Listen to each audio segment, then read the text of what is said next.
महात्मा गांधी शायद ही कोई होगा जो इनके बारे में न जानता हो, जिनके विषय में देश विदेश की लगभग 16,000 यूनिवर्सिटी में अध्ययन किया जा रहा हो। कई लोगों ने जिन पर अध्ययन करने के लिए अपना जीवन लगा दिया हो, उसे किसी परिचय की आवश्यकता नहीं। यदि आपने हमारे चैनल को सब्सक्राइब नहीं किया है तो सब्सक्राइब कर दें और बेल आइकन ऑन कर दें ताकि आने वाले वीडियोस के नोटिफिकेशन आपको मिल सके। महात्मा गांधी का जन्म 2 अक्टूबर 1869 को काठियावाड़ प्रायद्वीप के पोरबंदर में हुआ था। उनके माता का नाम पुतलीबाई और पिता का नाम करमचंद था। यूं तो करमचंद के 4 विवाह हुए थे, जिनमें उन्हें पहली 2 पत्नियों से एक बेटी थी और तीसरी पत्नी निसंतान थी। 1857 में अपनी तीसरी पत्नी से अनुमति लेकर उन्होंने जूनागढ़ से आए वैष्णव परिवार की बेटी पुतलीबाई से विवाह कर लिया, जिससे उन्हें 3 बेटे और 1 बेटी प्राप्त हुए, जिनमें सबसे छोटी मोहनदास थी अर्थात महात्मा गांधी। सन 1876 में पिता राजकोट की कोर्ट में सदस्य बने, इसलिए पूरा परिवार राजकोट ही रहने चला गया। यहीं गांधी जी की प्रारंभिक शिक्षा आरंभ हुई, जहाँ पे बहुत कमजोर छात्र भी थे और शर्माते भी बहुत थे। इसी कारण वहाँ उनका कोई मित्र नहीं बना। जब वे हाई स्कूल की पढ़ाई कर रहे थे, इसी समय मात्र 13 वर्ष की आयु में उनका विवाह कस्तूरबा से हुआ। सन 1885 में जब वे 16 वर्ष के हुए तो उन्हें बड़े आघात लगे। उनके पिता का निधन हो गया। इसके कुछ महीनों बाद ही उनके पुत्र का, जो हाल ही में पैदा हुआ था, मर गया, लेकिन उन्होंने स्वयं को संभाला और 1887 में अपनी हाई स्कूल की पढ़ाई समाप्त की। माओजी दवे जोशी जी की सलाह पर वे लंदन से लॉ की पढ़ाई करने का निश्चय कर बैठी। हालांकि इसी समय वे दोबारा पिता बने थे, इसलिए उनकी मां नहीं चाहती थी कि वे लंदन जाएं, लेकिन उन्होंने अपनी मां को समझाया और सितंबर 1888 में लंदन गए। सन 1891 में बैरिस्टर बनकर लौटे। जब वे लंदन में थे, उसी दौरान उनकी मां का स्वर्गवास हो गया था, जिसकी जानकारी उन्हें भारत आकर मिली। इससे उन्हें बहुत दुख हुआ। इसके कुछ समय बाद सन 1893 में दादा अब्दुल्ला का मुकदमा लड़ने दक्षिण अफ्रीका गए।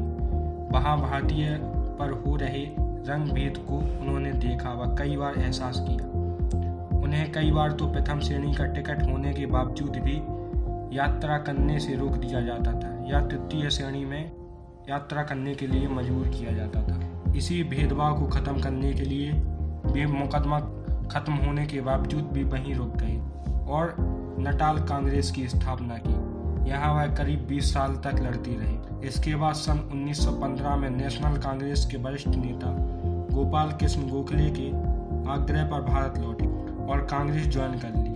बाद में वे 1920 में कांग्रेस का नेतृत्व संभालने लगे। 1919 तक उन्होंने खेड़ा, चंपारण व खिलाफत आंदोलन जैसे छोटे सत्याग्रह से अपनी शुरुआत की। इसके बाद सन 1920 में उन्होंने एक बड़े आंदोलन, असहयोग आंदोलन की नींव रखी, जिसको पूरे देश में समर्थन मिला और विदेशी वस्तुओं का उन्होंने बहिष्कार किया। परंतु 4 फरवरी 1922 में गोरखपुर में चोरा चोरी की अहिंसक घटना के बाद उन्होंने आंदोलन वापस ले लिया। मार्च 1930 में उन्होंने नमक कानून के विरोध में डांडी मार्च किया और समुद्र से नमक निकालकर नमक कानून तोड़ा। इसमें गांधी जी सहित लगभग 60,000 लोगों की गिरफ्तारी हुई थी। जनवरी 1930 में टाइम्स इंडिया ने उन्हें मैन ऑफ द ईयर का खिताब दिया। जनवरी 1931 में उन्हें लंदन में होने वाली गोलमेज सम्मेलन के लिए छोड़ा गया। इसके लिए उन्होंने लॉर्ड इरविन से समझौते किए थे। 1922 में जब वे लंदन से लौटे तो उन्हें फिर से गिरफ्तार कर लिया गया। 1934 में उन्होंने कांग्रेस की अध्यक्षता त्याग दी और जवाहरलाल नेहरू को अध्यक्ष बनाया। अब उन्होंने अपना ध्यान किसान व गरीब तबके के लोगों के सामाजिक विकास में लगाया। सन 1942 में जब ग्रेट ब्रिटेन द्वितीय विश्व युद्ध में उलझा था, तब उन्होंने भारत छोड़ो आंदोलन की नींव डाली। इसी कारण अगस्त 1942 में उन्हें उनकी पत्नी कस्तूरबा गांधी और कई बड़े नेताओं को गिरफ्तार किया गया तथा पूना जेल में रखा गया। कारावास के दौरान ही उनकी पत्नी कस्तूरबा गांधी का स्वर्गवास हो गया। 19 महीने बाद गांधी जी को रिहा किया गया।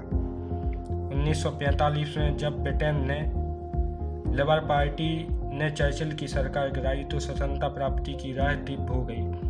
गांधी जी के बहुत प्रयास के बाद भी वे विभाजन को नहीं रोक पाए और 15 अगस्त 1947 को भारत को स्वतंत्रता मिली। 30 जनवरी 1948 को नाथूराम गॉडसे ने एक सभा में गांधी जी को गोली मार दी, जिससे उनका स्वर्गवास हो गया।